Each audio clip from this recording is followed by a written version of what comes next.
You're back with another video. Before we get into the video, like, comment, and subscribe to the channel. Now, as we know, Cardi B did another public apology to Scratch Off after Scratch Off dissed her on the Side Chick Mama album.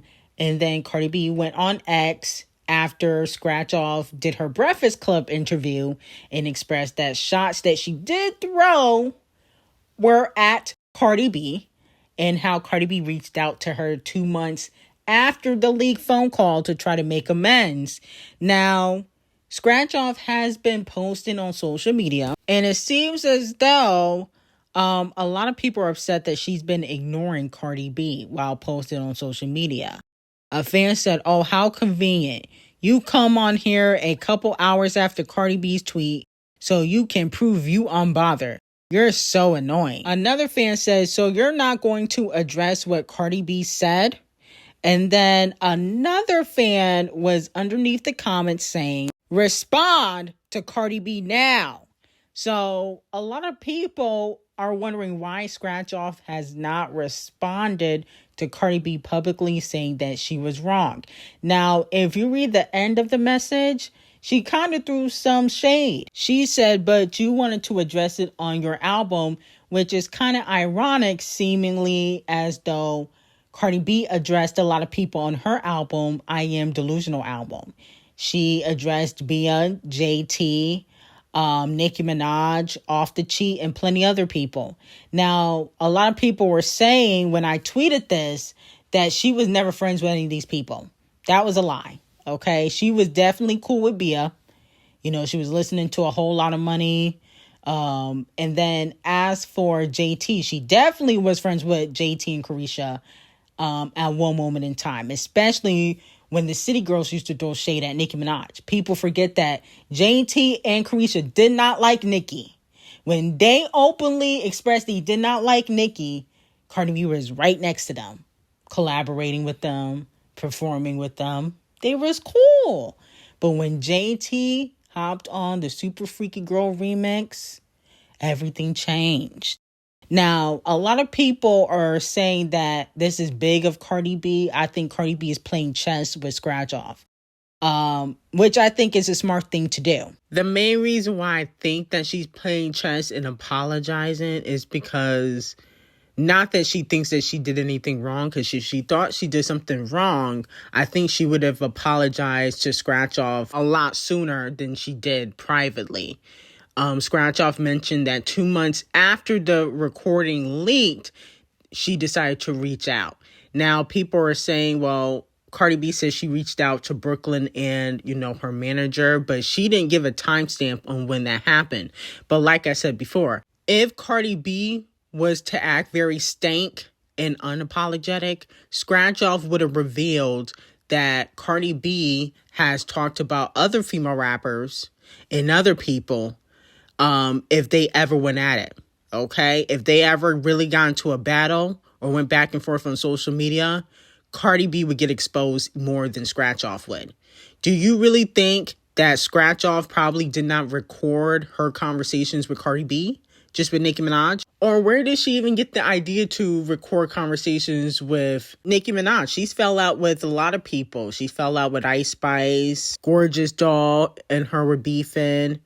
I think she had beef with Rennie Rucci at some point, Super Peach, but she only recorded a call with Nicki Minaj because she was possibly told to do that. If she go back and forth with Cardi B, she's going to expose that Cardi B was talking about other female rappers, possibly her girl, Megan. I think Cardi B knows that Scratch Off got tea on her. Now, moving on to Doja Cat. Doja Cat was crying on live after her Primavera show or set was canceled in Barcelona. This is what she had to say. Because, oh my God, I'm in Barcelona. And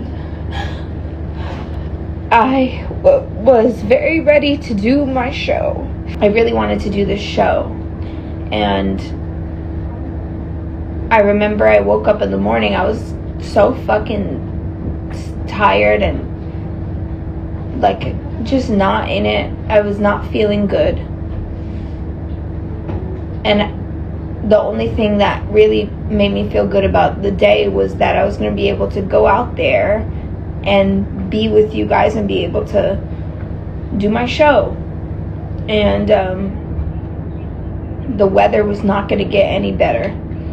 I didn't know that. I don't think anybody really truly knew how bad it was going to get, but it got bad, and it got bad on the wrong day. And I know people are like, oh, this demonic, ungodly bitch doesn't believe in anything. She doesn't have any beliefs. She just believes the devil, demonic shit.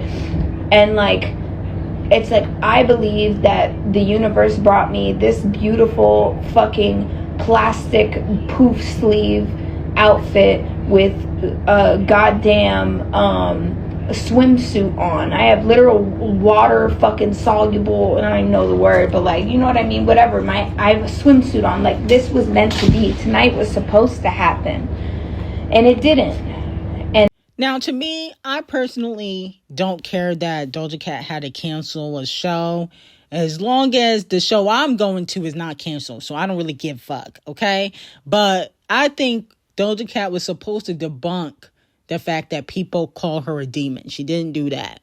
Doja, like, you were supposed to debunk it and say, I'm not a demon, you know, even though people call me that. You didn't do that at all. You know, so I think you need to do that expeditiously. Well, if you're part of the Illuminati, you may not be able to, but I think you should definitely reconsider how people perceive you. Now, Cardi B's sister liked a post of a Cardi B fan saying that Scratch Off had dragged the beef. Okay, so Cardi B and her sister are not happy with Scratch Off dragging the beef. And it also has been reported that Cardi B allegedly has helped Scratch Off get a boost in her album streams. It was reported that Scratch Off's album had a 28% increase in streams after Cardi B had did another public apology.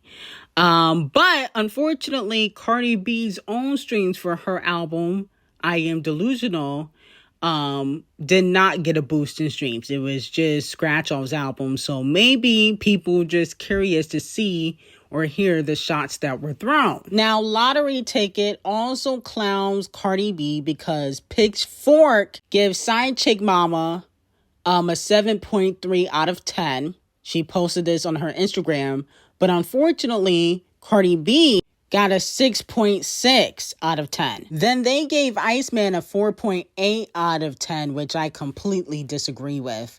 But a lot of people feel like she posted that to troll Cardi B. Let me know which album you thought was better, Cardi B's or Scratch Off's album. Now, Mashed Potato Stomach with the weird case will be receiving 50,000 lashes. This hoe decided to use Nicki Minaj to help her sell, which I understand because Lizzo's a flop. Titanic Records is sinking and they do not give a fuck about a Lizzo. In the next 2 to 3 years, Lizzo will either be completely independent or dropped from her label because nobody cares to listen to her trash music. But she decided to post Nicki Minaj's tweet from February, where Nicki Minaj said, Big Lizzo lost 300 pounds just to sell 300 albums. So now she has loose skin, a flop album, and a weird charge. Now, at first, Liz Diddy went on live and said that she didn't want to know what Nicki Minaj said. She didn't care to hear what Nicki Minaj said about her. It had nothing to do with her. She was minding her business. But as soon as her flop-ass album comes out, magically she wants to know what Nicki Minaj said, even though she's blocked. I always told y'all, and I've always said I never liked Liz Diddy. Mashed Potato Stomach has always been put in the attention-seeking crew. I've been saying that since I started YouTube 5 years ago that I couldn't stand Liz Diddy. Mashed Potato Stomach is just trying to clout chase, okay? Mind you, is this going to help her album sales? Probably not. Her music is outdated. Nobody is checking for Mashed Potato Stomach and her Disney Channel empowerment music. I never liked it. Always thought it was trash. People are finally starting to wake up to her attention-seeking ways. People got to understand the reason why she's doing this is because she's trying to get into the algorithm. Remember, she was complaining about the algorithm. So she's been trying to get into the algorithm, get the Barb's attention for weeks now. And people have been paying her dust. Her streams are not going to go up. The sales are not going to go up. Nobody gives a fuck about Liz Diddy. Okay, except them prosecutors that have been trying to get her to pay for the crimes she committed. And then she did all of that for her album to only receive 52 fucking thousand streams unfiltered on Paolify. What a fucking clown. Okay, another 50,000 lashings to mashed potato stomach. Now, moving on from that, Alandria from Love Island Season 7 said that she would like to collaborate with Beyonce. Now, you may be thinking, you know, she's not a musician, but she would like to do something with Beyonce, like maybe for Sacred, a brand deal of some sort with Sacred. It was reported, though, that she did unfollow Beyonce a few months ago because Shelly has a brand deal with Sacred. So it looks like she wants one too. Let me know if you guys would be here for Beyonce and Alandria doing something. Maybe she can get a cameo in a music video for Act 3. That would be fire as well. Now, is Megan Thee Stallion having financial problems? Because it has been reported that, unfortunately, Megan Thee Stallion is being sued by her stylist, Eric Archibald, and 6K for $1.2 million in alleged unpaid styling and wardrobe services. 6K and Archibald provided example of alleged deal memos as evidence. The document is an itemized bill from July 8th, 2025 for styling services for the Pete and Thomas Foundation inaugural gala in New York City, which Megan attended on July 16th, 2025. It also was reported that they have made numerous and unsuccessful attempts to resolve payment over the course of the last 2 years. There is still no immediate direction towards settlement between the parties, the complaint alleges.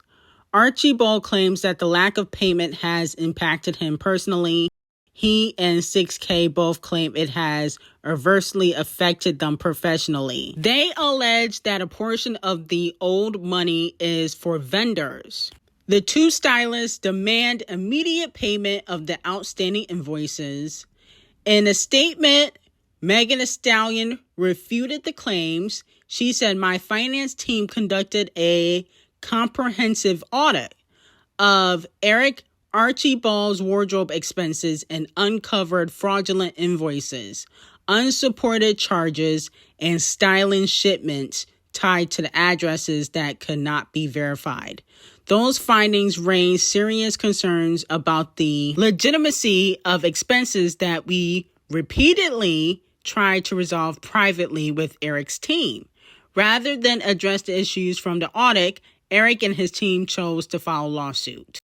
The facts are on our side, and I won't be coerced into paying charges that can't be substantiated." Okay, so let me know whose side are y'all on. Now, in my opinion, there is never a look that I've seen from Megan Thee Stallion that gives like 1.2 million. Now, I know that's probably, you know, an invoice for multiple events he has styled, but I'm never gagging about a Megan Thee Stallion look. So I'm wondering where the 1.2 million is really coming from, because I understand having a stylist is expensive, but I feel like Megan Thee Stallion don't even be giving looks like that. I feel like if she really wants to gag the live, she needs to go ahead and get Tiana Taylor stylist. Tiana Taylor stylist be knowing how to style Tiana. Now, I heard Tiana sometimes does her own work, like, you know, she's her own stylist sometimes, but Tiana really be gagging it. And I suggest that Megan Thee Stallion call up whoever is styling Tiana, because Tiana knows how to put a look together. I feel like Megan, her looks don't give enough for the 1.2 million. You know, that's a lot of money, even if it's for multiple events and the looks are not gagging, in my opinion. So let me know how y'all feel about it. Now, do I think Megan Thee Stallion is piss broke? No. But do I think she got $1.2 million to pay a stylist? No, I don't think she got $1.2 million to pay a stylist. That's a lot of money. So I think she needs to call up Tiana Taylor and see what's crack-a-lacking over there. But anyway, I got some very hot tea on Patreon. Link will be in the description. I hope you guys have a great day.